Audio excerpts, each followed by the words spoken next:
Savjet kulturnih mostova Mostara našeg grada prigodnim programom obilježio je danas drugu godišnjicu rušenja Starog mosta. Da se podsjetimo. Na današnji dan 1993. godine, tačno u 10 sati i 16 minuta, ubijen je Stari most. Ovo su snimci koji svjedoče o zločinu HVO-a i Hrvatske vojske, čiji su pripadnici zapravo pucali u vlastitu, ali i svjetsku civilizaciju.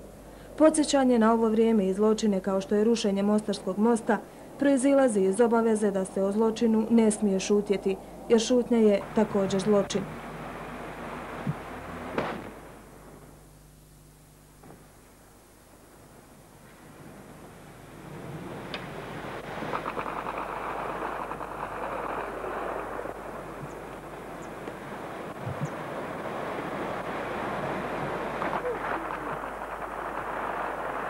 Jutros, tačno u 10 sati i 16 minuta, kada je prestalo da kuca srce Starog mosta, hercegovački muftija Hadži Sejd Efendija Smajkić, zajedno sa okupljenim građanima Mostara koji su došli da se još jednom poklone sjenima Starog mosta, proučili su Fatihu i mostu, ali i palim borcima Mostara.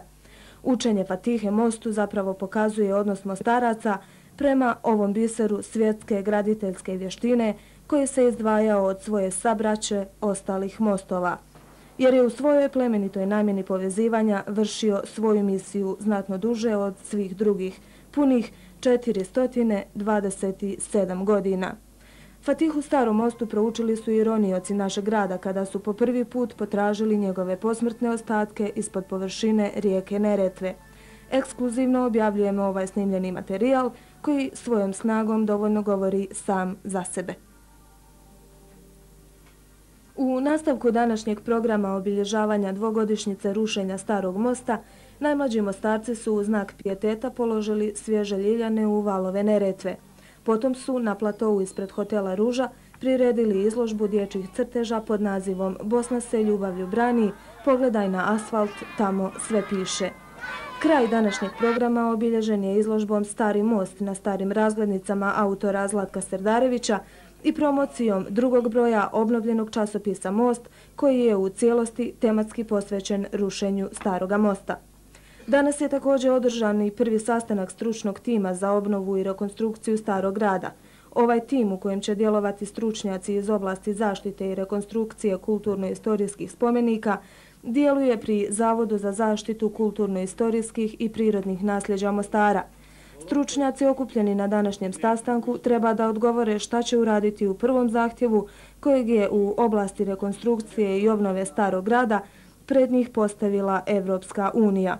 U svakom slučaju radi se veoma brižno i profesionalno, što pored imena okupljenih u ovom timu garantuje pokretanje radiona za klesarske radove, kovanje, stolarske i tesarske radove te posebne maketarnice.